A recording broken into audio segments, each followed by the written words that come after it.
Welcome back to the Always Reading Book Club. It is your girl Kiki Reader, and we are starting a new series today. So we're going to start the 21st Century Courtesan Series by P.S. DuMond, and it has about 5 books in it. We're going to do all 5. And book 1 is called The Player. The book starts off with a memory 13 years ago. We meet Evie. Her real name is Evelyn, but she goes by Evie. She's 13 years old. She has a sister named Ruby, who's younger than her. And she also has a manic mother. So her mother's having one of her episodes, and she's throwing stuff in the SUV saying that, she's done with Kyle, who's her boyfriend, not their father. And she apparently has these manic episodes about twice. Normally, they result in her being locked up for about 72 hours or longer until they can get, her under control. So a social worker had told her of a phrase to say to kind of, keep her grounded. Because when her mother goes off like that, she feels absolutely helpless, and how could you not? You know what I'm saying? Like, your mom's spazzing out and you're a child. What do you do? Like, what control do you have? So that makes total sense. So this particular day, the mother's saying she's done with Kyle for good. She's packed their stuff. They're leaving. And so normally what happens is she comes back as well and tells Kyle, she's so sorry. She doesn't know what got into her. It'll never happen again. But then, of course, it always happens again. Well, this day she's having an episode, and she almost gets them hit by a train. Because she's like, I can make it. They just missed getting hit by a freaking train. So she's dangerous. Oh gosh. Well, anyway, she gets through the railroad crossing and still winds up hitting one of the Wolf boys. Actually, she hit both of them. So there is a set of brothers, Easton, who's the older one, and Wyatt, who's the younger. And Evie's friends with Wyatt. She actually loves Wyatt. She had her first kiss with Wyatt. And her mother just hit them with a car. An SUV at that. So Easton's laying out. Wyatt is unconscious. His body's turned like all kind of ways. She runs over to him, and she wanted to just will life back into him.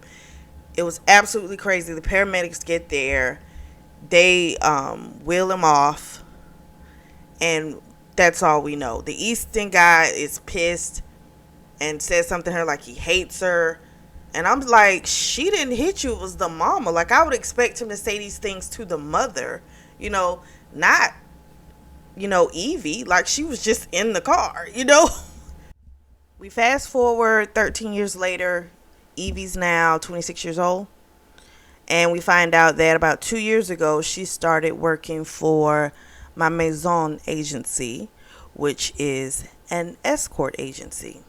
Which, if you notice, the title of this series is called 21st Century Courtesan. I had never heard that term, courtesan. And then I was like, oh my gosh, so like, what is that? So actually what it is, it's a prostitute with a courtly, wealthy, or upper class clientele. So just, high-end escorts, we'll say. We'll just say it that way. The other one's so harsh. So she has a degree in liberal arts, and she got her teaching certificate not too long ago. So that's what she's been doing. Of course, it does not pay all the bills that she needs to take care of. Her mom's care, she has to take care of most of that. And so a friend of hers that she worked with at school told her, I think her name was Amelia. She's a friend. She moonlights as an escort. And so she kind of let her know, hey, if you're having money issues, like, that's a good way to make some cash. And at first she was like, nah, that's not for me. No judgment. It's just not right for me. Well, then she goes home. She gets a phone call from where her mother's living that there's a new program that they can get her mother into that could possibly kind of reset her brain. But it's 6 figures, and she'd have to put down like a deposit. And so if she gets another text message from Amelia, who was like, are you down to maybe come out tonight? There's like 2 guys, and I need a date for one of them. And so she agrees because Amelia was like, it'll pay you $500 cash. So she's like, it's just dinner, nothing else. You don't have to do anything else. So she's like, cool, all right, bet. So she goes to dinner. They have great conversation. She doesn't screw. She gets her money. She goes home and she decides, you know what? I'm going to do this. Because clearly what she's doing, it's not covering what she needs, So she's going to go, moonlight as an escort. So at first she does pretty good. It's nothing mind-blowing because she doesn't screw the clients. So, she's not going to get as much money. But it is helping her a lot, you know what I mean, the money that she is getting. So now she is making a lot of money because she is known as a healer. And that started because of a man named Dylan McAllister, who is called the Player. And so we're going to get into that story shortly. But basically, she's able to tune into whatever a burden to the successful men, right? She's able to help them unlock what's the problem and help them fix the situation, which in short terms is she's empathic, which is why she's able to do this. So she's getting paid a lot now. Like, she just cleared 7 figures the previous year. So she's getting paid a lot more. This is life-changing money at this point. She was actually set to go on vacation, but Madame Marchand has a client. And it's one of, they're going to pay her a lot of money. And so she winds up canceling her vacation plans. She lives in Chicago, by the way. So she was going to rent a place in Wisconsin, which is close to where I think she probably was originally from.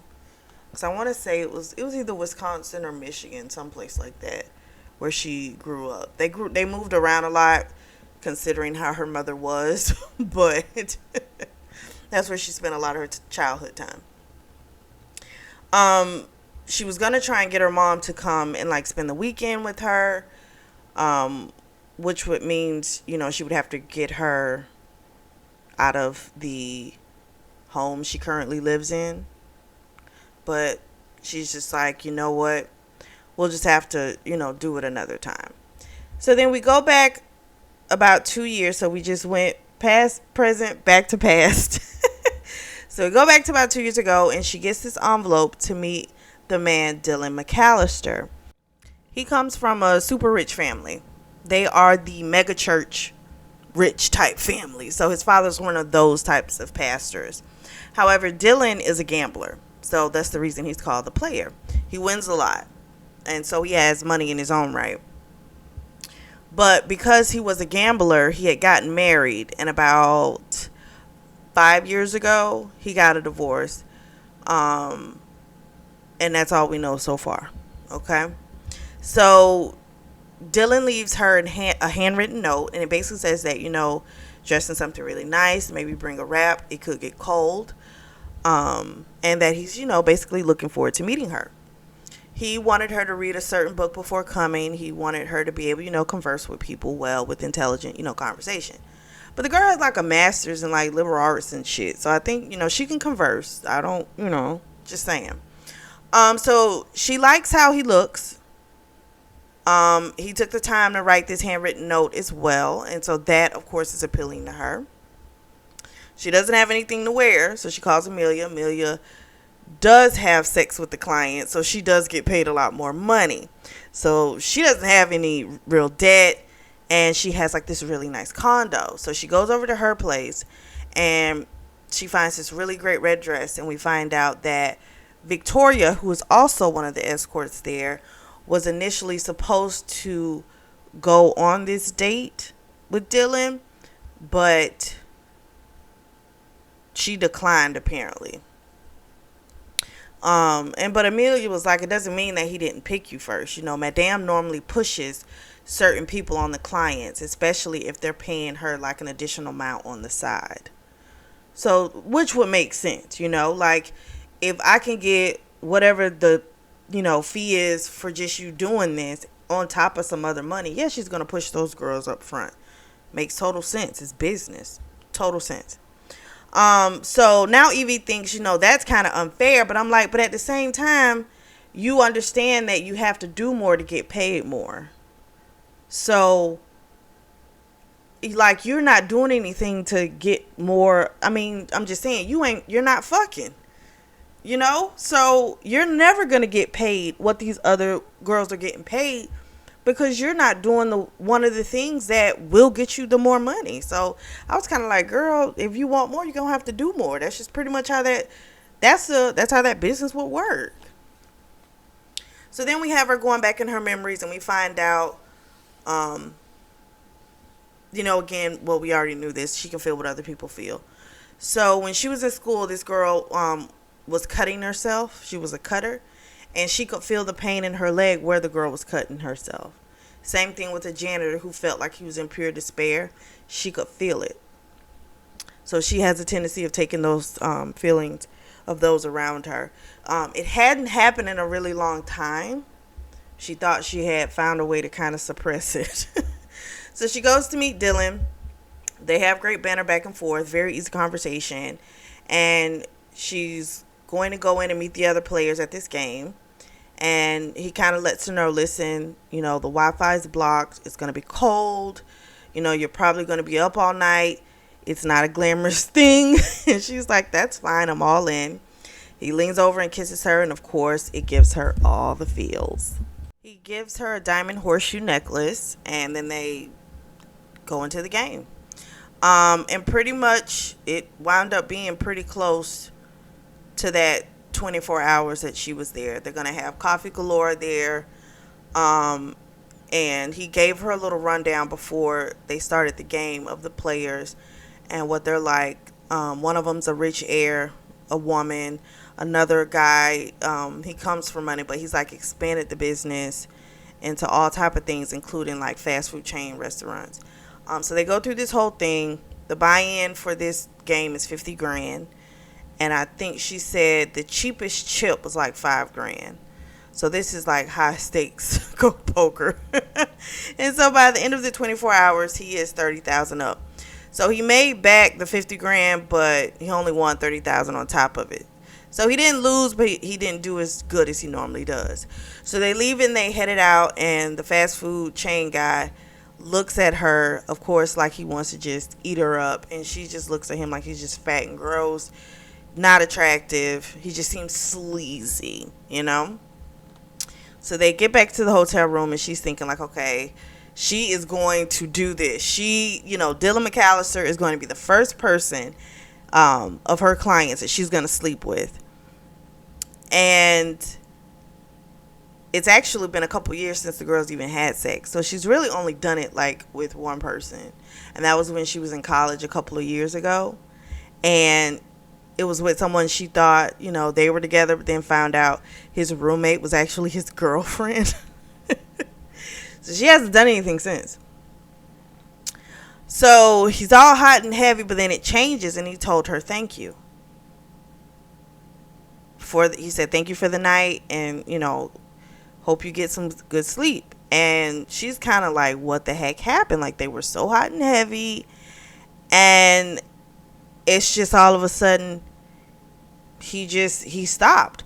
But then she started getting these overwhelming feelings of like failure, not being good enough, and like what could have done all these things. And she realizes she's having an empathic reaction. These aren't her feelings. These are Dylan McAllister's feelings.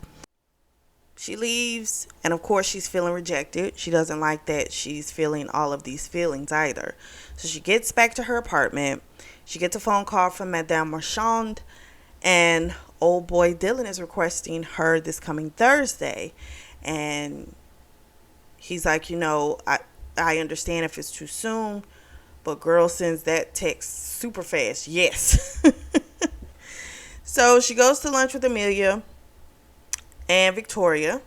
And Amelia just lets her know, listen, I might meet a good dude and leave this business. And you need to have someone that, is in good with Madame Marchand.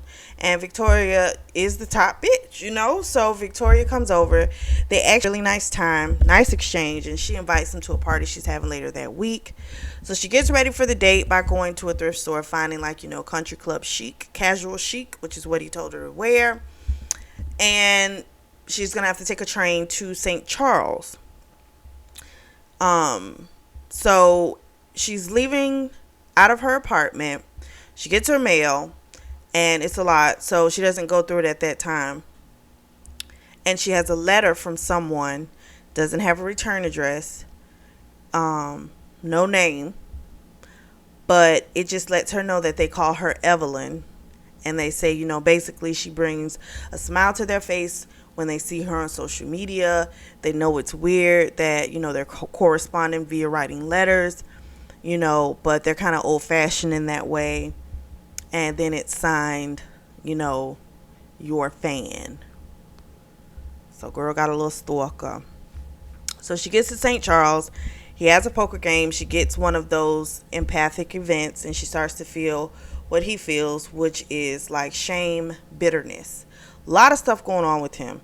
So normally she runs away from it, but she goes into the feelings because she's trying to figure out a way to help him, on top of the fact she likes being connected to Dylan, even if it's just in this type of manner. So he doesn't do good at the game. He asks her when they get back to the room, do you want to just have me take you to the station? And she asks him, well, what are you going to do?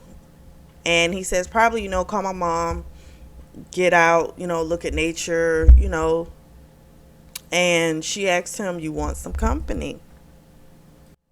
He's not staying at the Ritzy Resort. He's actually staying at a place about 20 minutes outside of St. Charles. And he lets her know, if she stays, he can't afford her. He can't pay the rate. So his money is now looking funny. So he's really doing rough when it comes to these games, And so she's like, I can do what I want to do. He's like, okay, but I just don't want to get you in trouble. And he was like, and I didn't bring you a gift this time. And she's like, I still have the gift that you gave me the last time. So they check in. They have a little banner with the person at the counter. They act like they're a real couple. They go to the room. She confesses that she hasn't been with the man in a really long time. And, that she hasn't slept with any of her clients. And he's looking at her like, how in the hell, could someone not want to be with you? And she's like, it's not that. It's just I haven't wanted to do that. And she admits that she's never come with the guy. So he's like, oh, we're going to fix that. So he starts fingering her and makes her come. And then he asks her, how it was. And she was like, well, we'll do a recap later. I need you inside me now. So then they have this magical fuck session. And she was just like, I didn't know it could be like this. And he was just like, that's the only way it should ever be. So the next morning they go out to a sporting goods store. He buys her some jeans, t-shirts, something, casual to wear. They go biking. And before they're about to have a race, they do a bet. And the prize would be he could take her back to the room. And they have sex for hours. They order pizza, drink beer, have a nice time. And then her thing, if she won, was she wanted to go to a baseball game and have him strip when they got back to the room. So she won. So they go to the baseball game, have a little conversation. She asks about his ex-wife and a little bit about his family. He tells her basically the wife didn't sign up for a prodigal son. She thought she was marrying the preacher's son, which means she was going to have a certain type of life. And that's not who he was. And so that's why they divorced. She's now remarried to someone who's a pastor of a smaller congregation. She's the head bitch in charge, and that's the way she likes it. So his family says, as far as his family, he's like, that's another story. He doesn't go into detail. So the next day they check out of the hotel, and he asks her to come with him to Nashville. And he's like, I know I'm asking a lot of you, but basically he was like, the there's issue, you know, he's not having the best with his finances, you know. He can't pay the high prices of my maison. And she's like, you know, listen, I got some vacation days coming up. I haven't used anything. I'll use them now. Because the girl wants to be with him. So I guess, hey, go for it. So she knows Madame Marchand is going to be pissed, but she's like, I'll just deal with that when it's time. Nashville, here we come. They get to Nashville. They have a lot of sex before the tournament. Go out and eat some real southern food. I think it's like a rib shack they went to. He has the match.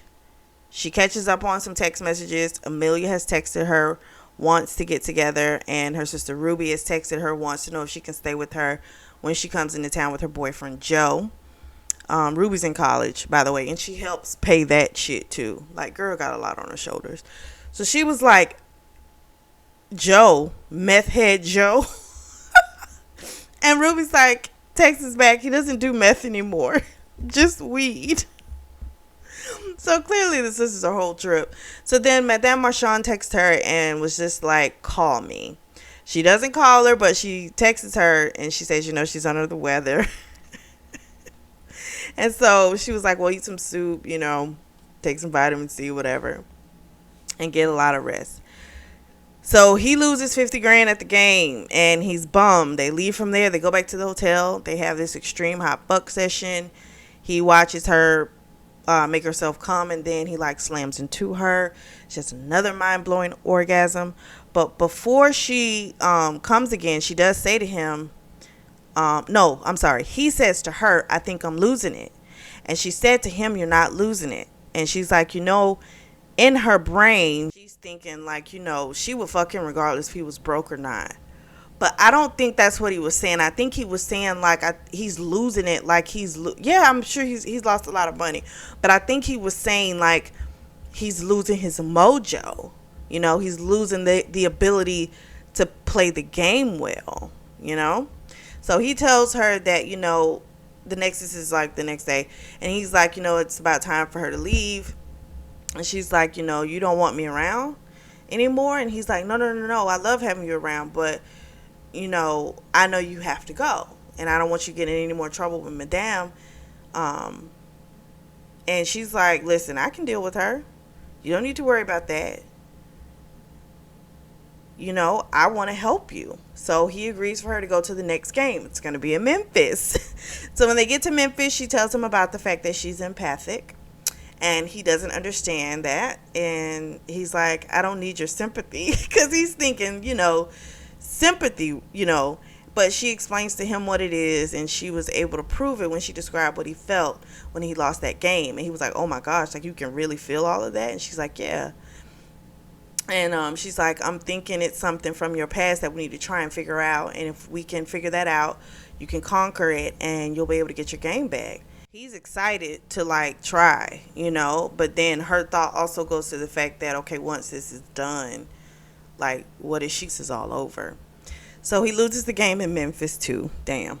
He was ready to send her back to Chicago. He's going to go to Dallas for a game, but she wants to come with him. And he's like, again, I can't keep doing this to you. But again, she says she wants to go. She gets a text from Amelia saying, you know, her and Victoria, they're going to go out tonight. Does she want to come? She tells them she's sick. They offer to bring her something by. She says no. She gets a message from Madame Marchand asking if she's better. And she's like, I'm better. And Madame is like, oh, I have a new client. But she's like, but I'm still coughing. So she sends her, okay, get better. So then after the game, they go back to the room and they do the whole back and forth about her going to Dallas. She's going to Dallas. And so then she tries to help him kind of get, trying to get into that space to find out what he feels, you know, when all of a sudden it's like he has the game, but then it's like something happens and it's like it's almost like he makes himself lose the game. So she's trying to figure out like where that's coming from. But while she's doing that with him, he touches her, he notices her scar, which came from the car accident with the Wolf Boys. So her brain goes back to that, and now girl is shaking. So now he's like, what's wrong? What's wrong? And she's like, just get inside me. So he fucks her. And of course, it's a beautiful fuck session. But she's like, damn, I'm supposed to be helping him. And I'm about to have these spaz out sessions. So they get to Dallas. She goes in the bathroom, checks all her text messages. She's got a few from Amelia checking on her. She's got Madame Marchand checking on her. And it's like, you need to get back here. And her sister's messaging her. And Ruby wants money. So Ruby apparently claims she's leaving her boyfriend, and she asks $4,000. And so she sends it to her. And then she reads the messages from her mother, and her mother's like, Ruby's going to try and hit you up for money. Don't give her anything. But she done already sent the fucking money. She tells her mother, she texts her mother, she'll see her soon, X, Y, and Z. And she leaves out of the bathroom, and Dylan's waiting for her. And he's like, is everything okay? And she's like, hey, it's just family stuff. So then his brother Patrick pops up because Dylan had told his mom that he was coming into town. And so Patrick showed up and tells him, basically their mom's cancer's back. They're going to do a double mastectomy on Monday. And the family just needs him right now. And so he's going to cancel his poker tournament. They get into Patrick's big truck, head to the big massive estate home. She meets his mother, his father, and of course some other loved ones that are there. And the mother is like straight up with her, when she gets her along. It's like, what do you think about my son? And she told her, he's an honest person, he's a good person. And she says like all these great things about him. And the mother's like, you really do get him. And she's like, thank God somebody gets my son. She's like, because I guess the ex-wife didn't get him. So then she gets her phone because it's beeping. And the mom's like, take care of that. I'll go check on whatever she was cooking. So she pulls out her phone. It's Madame Marchand. And she's like, call me now. So she calls her. And she's like, pretty much, I'm pissed because you doing all these different dates with him. You're taking money out of my pocket, which I don't necessarily want to say that because, okay, the first date, you got paid for that. But, like, these other days are just her taking her own personal days. So if you want to say if she takes her vacation, she's taking money from you, whatever, then why are you giving me vacation time? You understand what I'm saying? So I don't really view it as taking money from her. She's spending her own time with him, Because if she wants to take off some days, she can do that. So I don't really agree with her statement with that. But I understand how she feels that way because, to her, like, she's kind of like the pimp. She owns them kind of, like you do what I tell you to do. And you out here spending time with one of these clients and I'm not getting money for this, But that's that world, I guess. So Madame Marchand is all like, kind of threatening to fire her. Like, do you even really want to work for my maison anymore? She's pissed. And so, like, now she's begging to, like, keep her job because she needs it pretty much to survive, to pay for, like, her sister's school and clearly extra shit, and her mom's stuff on top of her own bills. So she's like, if you set me up on a date, you can just keep my fee, keep everything, right? So she's like, great, I've set you up with the wedding date in Dallas. Since you're already there, it'll be convenient for you. So then she's thinking, like, how the freak am I supposed to get away from here? And how am I going to tell him this? So then she gets a text from Amelia. Amelia went to her place. She got her mail. She's like, do you have is there a letter from...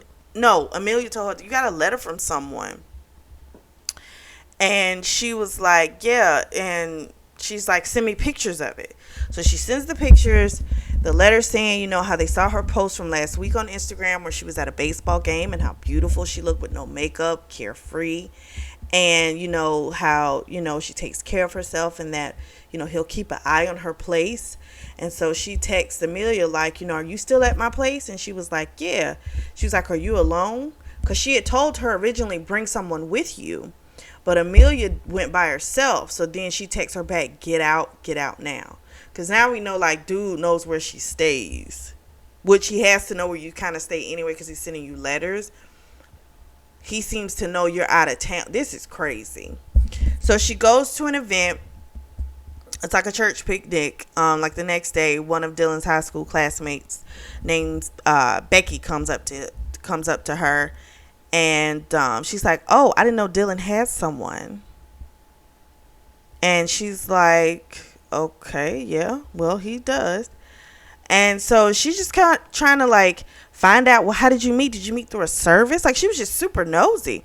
So then Dylan comes over to rescue her. And she's like, oh, hi, Dylan. It's nice to see you back in town.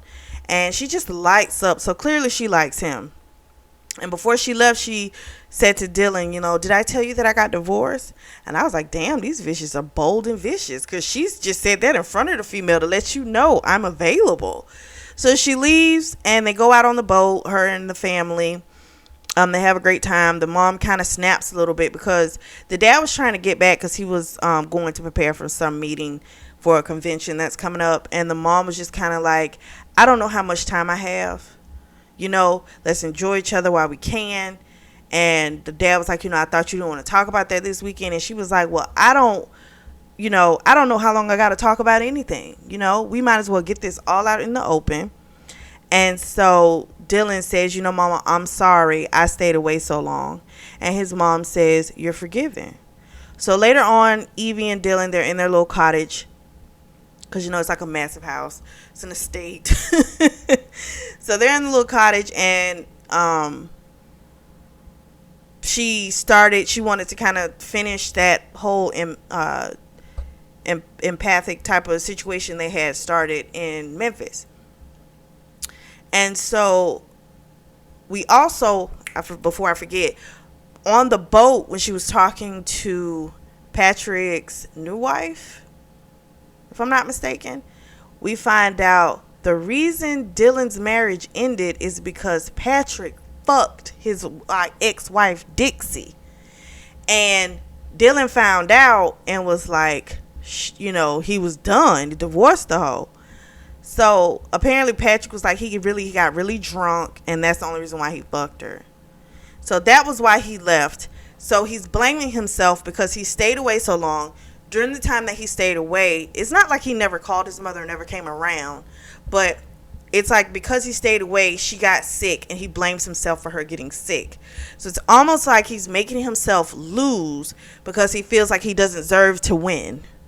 Like, because he stayed away from his mother, she got sick, so I don't deserve to have good things happen to me. And so she gives him these different mantras to say, to just kind of release it, and it's starting to feel like, she just helped her broken player. So she has to tell Dylan about the date, or so I thought she was, but the girl didn't. She lies. She tells him that her mother's having a fit, and she's going to have to go somewhere quiet, like to a mall, to talk to her. And he's like, malls aren't quiet. She's like, yeah, but malls are malls are malls, which means I could be at any mall. And if she knows I'm on the road, it's going to freak her out even more. So then he says, okay, fine, I understand. So she leaves out. But before she does, she sees his mom and Dylan. And just pretty much lets him know, like, you need to, Dylan's mom was saying to him, you need to hold on to that woman. Like, she gets you, she understands you, like, you got something special. But then I'm like, then she shouldn't have lied. Like, he already know what you do for a living. You know what I mean? Like, it's like, I could understand if you're lying to him. Not that it's good to lie. I'm not saying that. But what I'm saying is I kind of get it if you're lying to him and they don't know that you like escort, like you highlight as, you have a second job as an escort. Like, that's totally different because you already lying, right? But if the man already know you a fucking escort, what is the purpose in you lying to him about the fact that you got a date? Be honest. Like, that's the part I don't understand. Like, you want him to be completely honest about the feelings he's doing or whatever. Yes, you're trying to help him, but it's just like, why lie about that? Why not just say, listen, she's pissed at me, I gotta do a date. Period. That's all she had to say. But she didn't do that. So she goes to this wedding. Guess who her date is? Glenn, the fast food king, the greasy, fat one, slimy, sleazy one. Ugh. So, of course, he feels entitled and, wants her to do the nasty. This is, I'm going to say nasty stuff, but it's just nasty because she doesn't like him. So, of course, he's all like, you need to whip my cock out and suck it and all this type of stuff. Again, it's not nasty. It's just nasty coming from him because he's so gross. And so Becky is at this wedding as well. And she almost got caught by Becky because Becky was trying to get to her fast. But Patrick pulled up and got her. He already had her stuff in the back of the truck. And he basically let her know, you're a liability. We don't have time for this shit, Like, you're going to fucking make him spiral. And we're not going through that again. And she was just like, you don't want to fuck this wife, And he was like, yeah, but he was supposed to get over that. He overreacted. Now, first of all, how the fuck somebody overreacts to you fucking their wife and you my whole ass brother? That's fucked up, right? And he was like, he's going to be CFO in the next couple of years and he doesn't need problems on her part. And so he was like, I'll pay whatever is owed for the date with the fat Glenn dude. But you need to get in the truck and you need to get the hell up out of here. You are not going to screw up the next 5 years of Dylan's life. Evie gets back to Chicago. Of course, she's been crying. She's with her girls, Victoria and Amelia. And Victoria is now officially a part of the crew. She revealed some stuff, too, that Madame Marchand did to her. Apparently, she had met this guy. The wife found out because the guy was going to leave the wife and be with Victoria. And then 2 weeks later, he took a job in Denver and he was leaving. So, and I can get why, if Madame Marchand wanted to stop that, if you're one of her top money makers, no, she ain't trying to let you leave. So she probably did tell the lady. She gets another letter from her fan, and it's just basically singing her praises again, telling her, don't be afraid of me. I'm not like wearing a ball cap, following you or anything like that. You're beautiful, blah, blah, blah. He tries to sound non-threatening. He wants her to know that he sees her. He's not crazy, stuff like that. But he purely sums off. So months have passed. She goes to, she's teaching her kids during the day, dates at night. And then one day she gets a message from Madame Marchand to come in. There's someone who booked her for a week, and they apparently were referred by Dylan. So she didn't say Dylan, but when the person said that she healed him, she knew exactly who it was because that was the only person she'd done that to. So it's a guy in St. Pete. His name's Andrew Cortland, and he's paying massive money, and so her rate's gonna go up. She's gonna have a wardrobe allowance, a stipend, all kind of stuff. So she goes to St. Pete to meet Andrew Cortland. He owns a baseball team, some car dealerships, different things. Super successful. Recently sold a stake in his baseball team, and now they've hired some guy from Cleveland to come in. And I think he says he thinks they're trying to basically push him out of the manager position as well. And she has sex with him right away. But the first time it's just, just having sex with him. And then she starts to kind of do her thing. And so he has a daughter who's like 15. They didn't discuss this during sex. But he has a daughter who's 15 who doesn't like being around him a lot, right? So with him, it is when the going gets tough, he quits. That's his thing. He's a quitter. And he hates being a quitter, right? When he can't be perfect at something, he just wants to quit it. And so she has him, tap into what it is the issue is, that, you don't want to be a quitter, but also, do you really want to manage this team? And he really doesn't want to do it, but he doesn't want to give up. And so she's like, you got to look at it from a different way. Look at it as, you're graduating on to the next step in your life, So she was able to help him. And so she winds up going back to Chicago like a day earlier because he had reached out to his daughter and they were going to spend some time together. So, of course, he was like, thank you so much. You helped me get everything back. So when she gets back to Chicago, she's already got a new client book. Everything's being up. But she's like wanting her to come in full time. And Evie still wants to teach.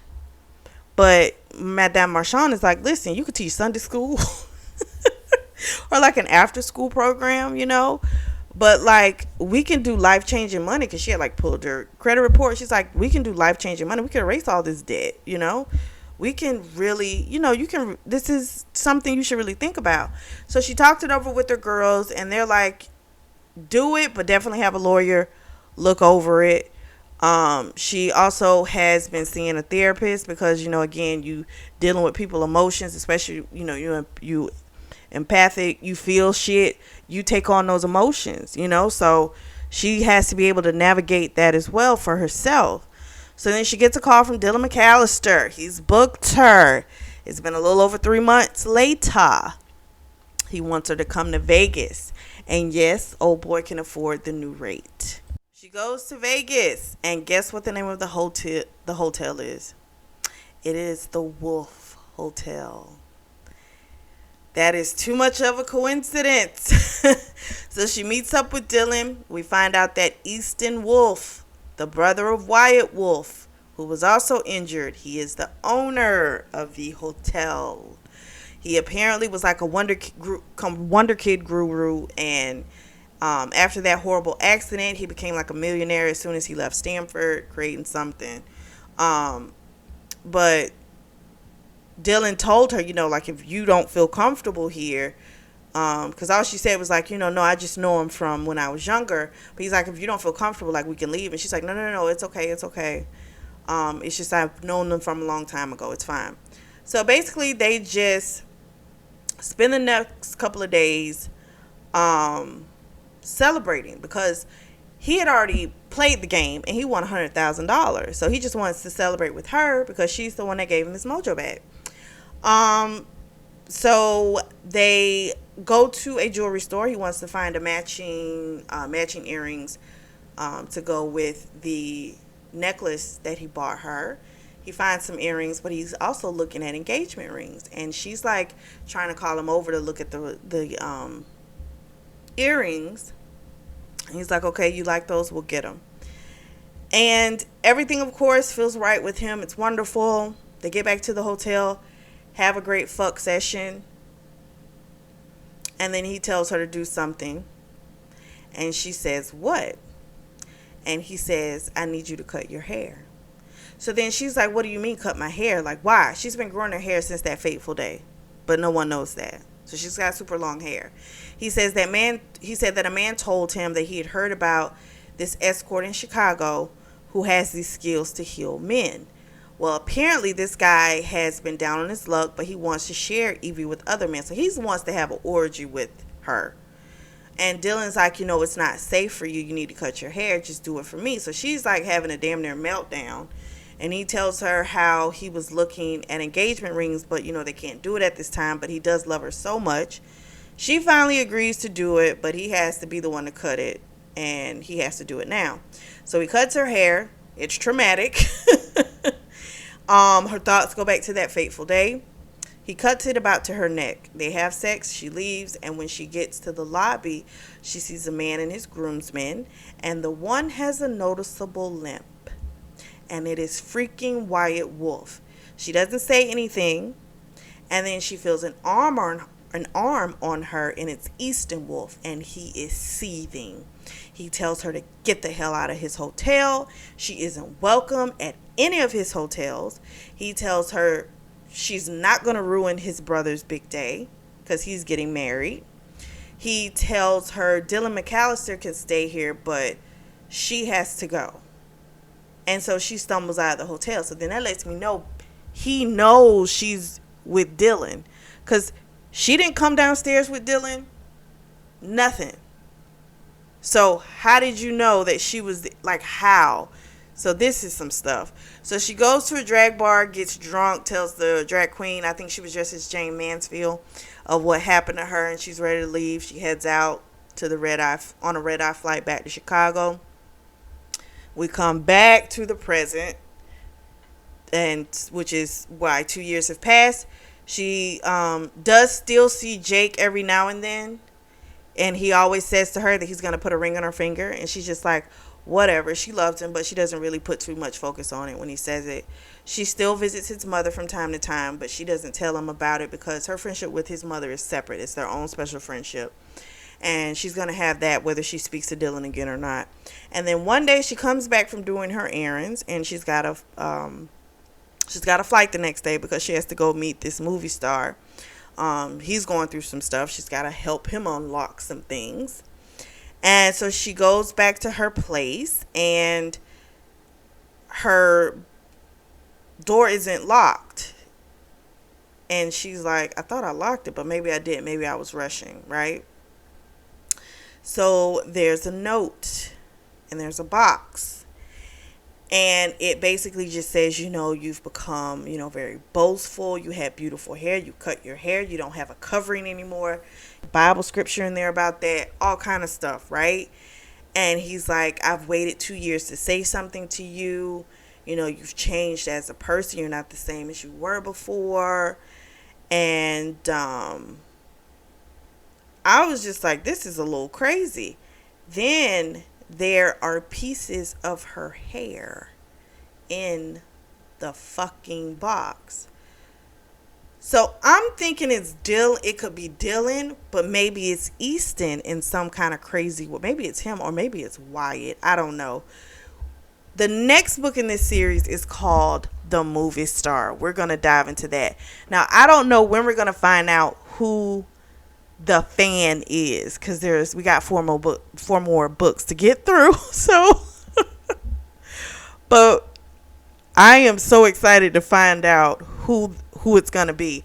I really like this. I thought it was a good read. Very interesting, like her being able to feel other people's pain and how she helps. It's just very interesting to me. So let me know what you guys think.